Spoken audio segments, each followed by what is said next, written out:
So here we go. Remington R51 Gen 2 review. The first release was so bad that Remington, America's oldest gun maker, had to recall all of them. Every single one. That was 2 years ago, and at SHOT this past year they had none on display and wouldn't even talk about it. The kicker? The gun is basically a modern version of the old Model 51 that was designed in 1917, worked flawlessly, and sold well. So with modern manufacturing capacity, capabilities, and techniques, it should have been great. But in reality, the quality control was so horrendous that pistols left the factory with rear sights that came loose right out of the box, among a slew of other problems. So now they have a second chance. But first, let's check out some of the features of the R51. The sights are a pretty typical 3-dot arrangement. Nothing special here. Unlike the original gun, this one has a slide catch, which is nice, and the mag release is ambidextrous. The gun is also sized right for me, but a little larger than most people's carry guns. This definitely falls into the small enough to conceal, large enough to fight with category. Now the trigger is light, but the reset is neither audible nor does it provide much feedback to the user. You don't feel that nice click that lets you know the gun is ready to go bang again. The distance to reset is also average. So for this test, I brought out 600 rounds of ammo, including 11 different brands, including steel, brass, nickel, 115 up to 147 grain, and so on, to be as comprehensive as possible. So let's go. Alright, so first shots ever with my brand new Remington R51 Generation 2. Let's see how they go.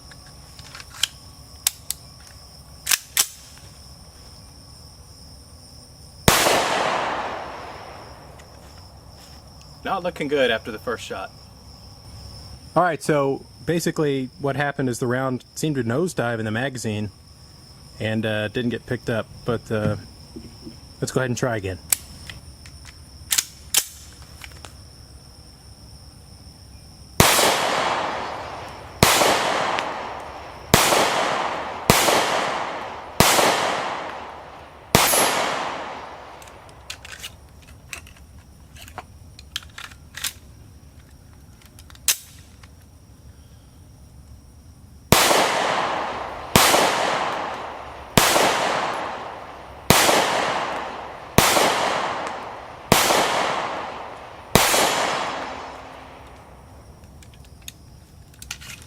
Alright, here goes the Brown Bear steel case 115 grain.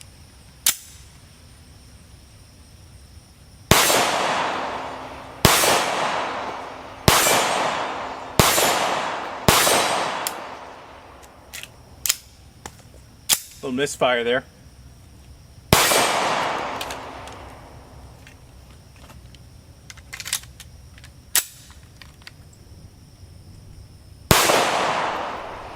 Another one, it's got another nosedive problem here.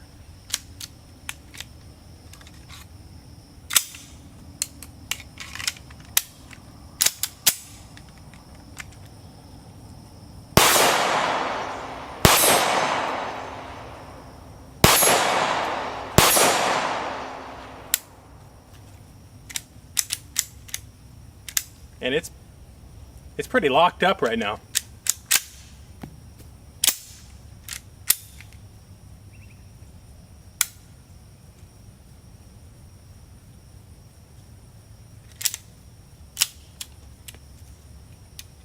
Didn't like the steel-cased ammo very much. Let's keep moving forward.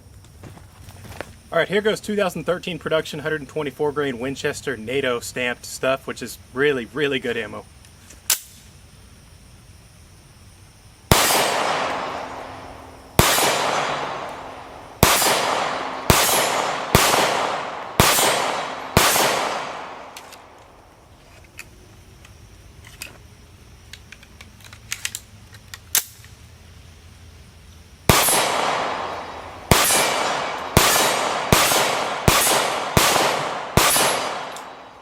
Alright, it seems to like that stuff pretty well. Let's keep going through the different ammo types.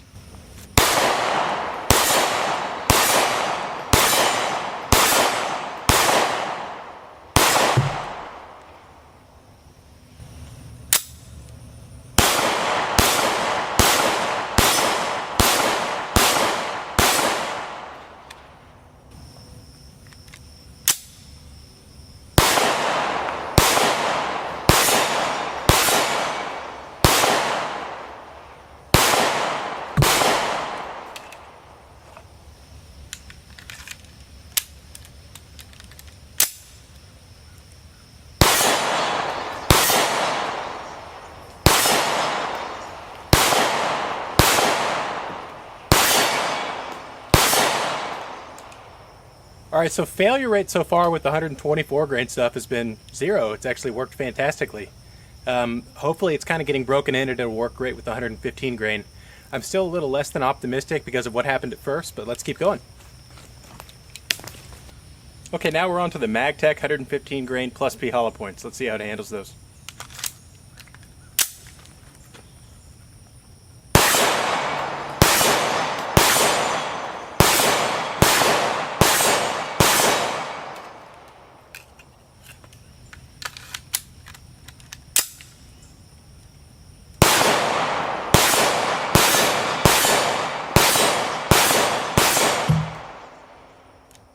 Not bad. I'm ringing the plate and I'm actually 27 yards away, so let's keep on going. Alright, now it's time for 2 magazines worth of gold dots.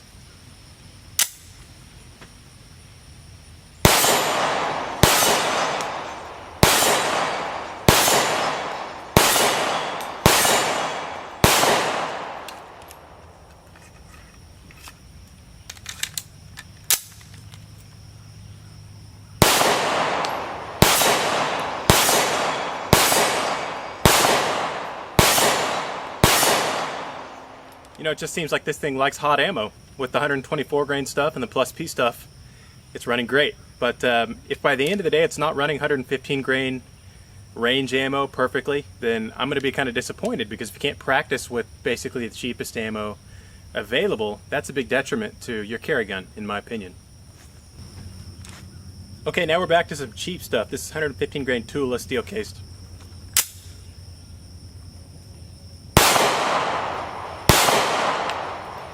And again, we've got a nosedive with that. The round just kind of doesn't hit the feed ramp.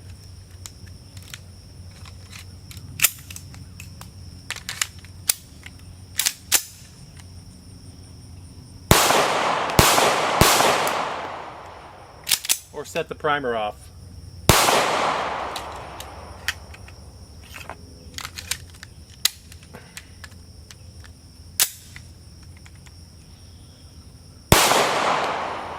Again, another nosedive.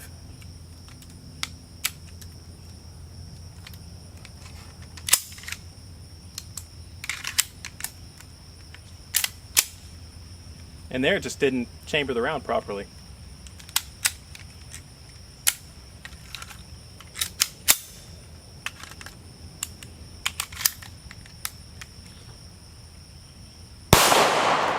Another nosedive. Ooh, this is already getting frustrating. Not like Nambu bad, but pretty annoying.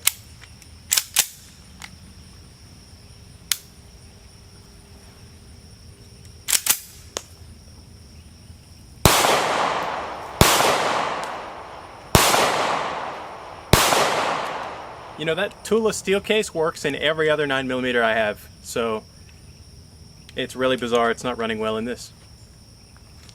Alright, so I've loaded up some Fiocchi 115 grain. Let's see how that works. Or doesn't.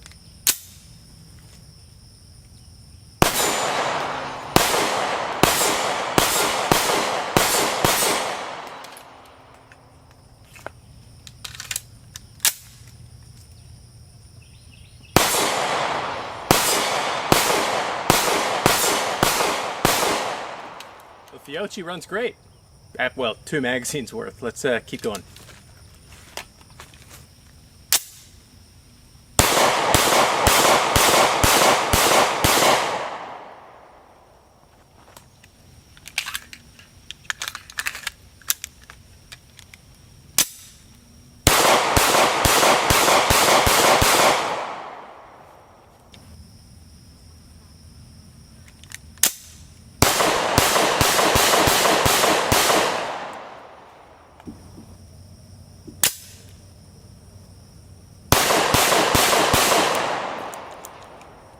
So problems keep arising with the gun nosediving, and as you can see, I'm trying to get it in focus here.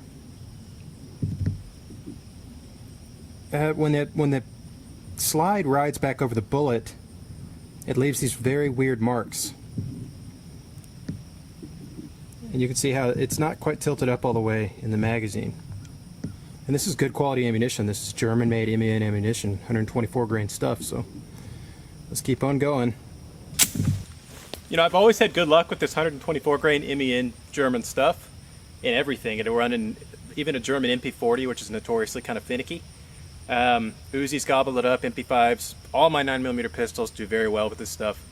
I'm very disappointed that it's having these hang-ups with this gun.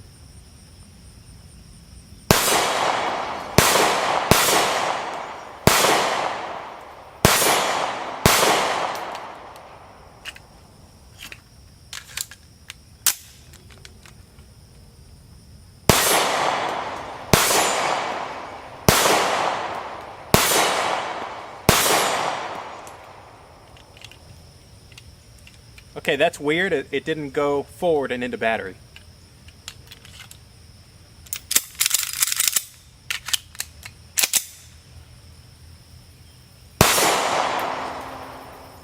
So far, it's looking like this is a gun I'd want my enemy to have in a gunfight.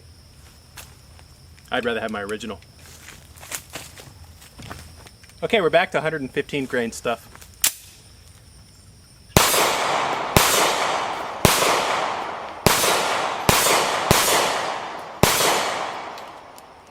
So at this point, I just started shooting through the rest of my 115 grain brass cased ammunition, including Spear, Federal, Winchester White Box, Fiocchi, and I believe one other brand, and it ran great. It actually ran 10 magazines of 7 rounds each, so 70 rounds without a malfunction, which was great. It's gone through quite a few mags of 115 grain brass case stuff now, mixed stuff. Basically, I've run everything in that big Crown Royal bag. Let's move on to the steel case again. I want to see if it functions with the Brown Bear. Okay, so now we're back to the steel cased ammo.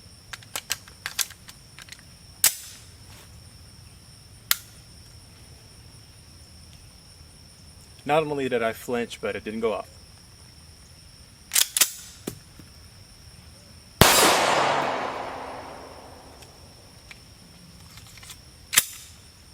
Another nosedive in the magazine.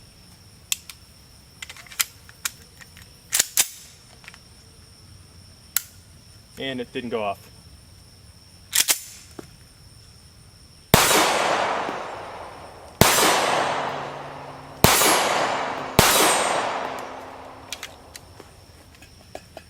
You know, no matter what I do, it's just not liking that 115 grain Brown Bear.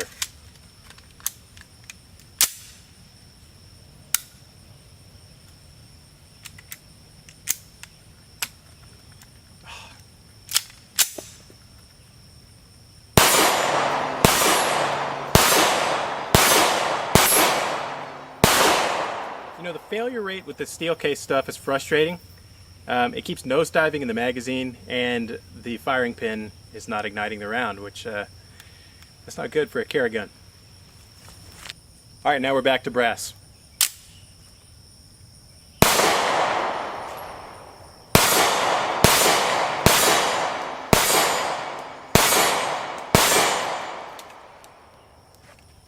I can't really tell because it's happening so fast, but it looks like the ejection pattern is a little sporadic.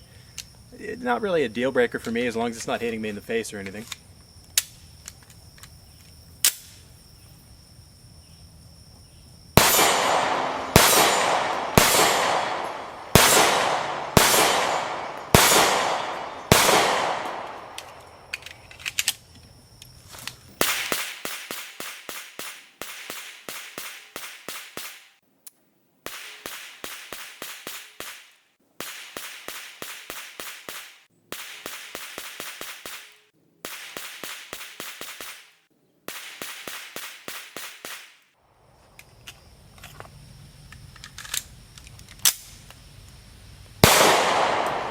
Ooh, one nosedive.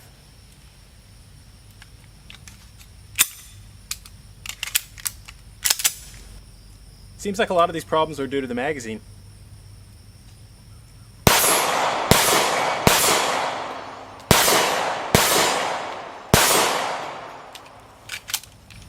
One thing I like to tell people to do with a carry gun or a potential carry gun is to practice shooting it one-handed, because you never know what kind of situation you'll be in. You might end up in a carjacking or something where you only have enough time and enough space to maneuver to where you can only get one hand out and draw very quickly. You might not have time to get in an ideal stance and line up your sights. Really, point shooting is something that people don't practice as much as they should. So I'm going to practice one-handed a little bit and see if that induces a malfunction.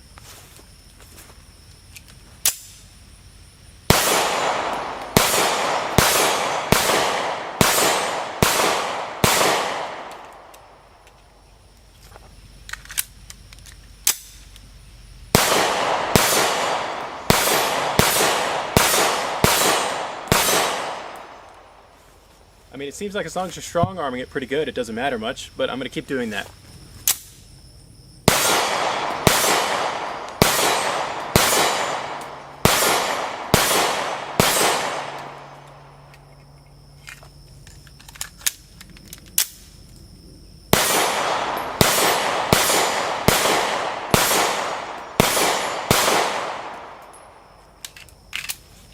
So far, so good.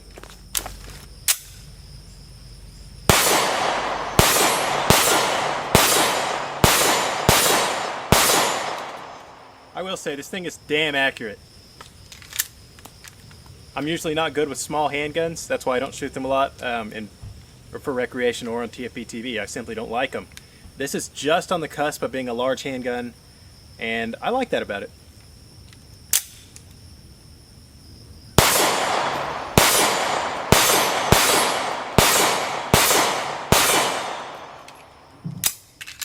You know, we're burning through all the brass case stuff we have. I think we've only got a few more magazines.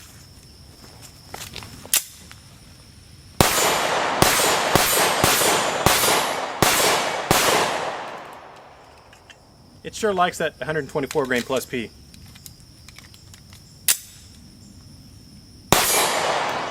I say that and then it jammed on one.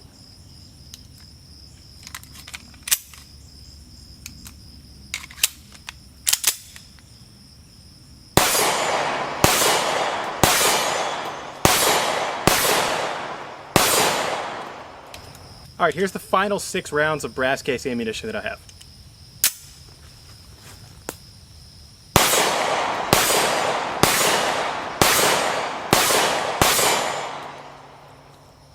And that's it. So let's go ahead and get to the final thoughts.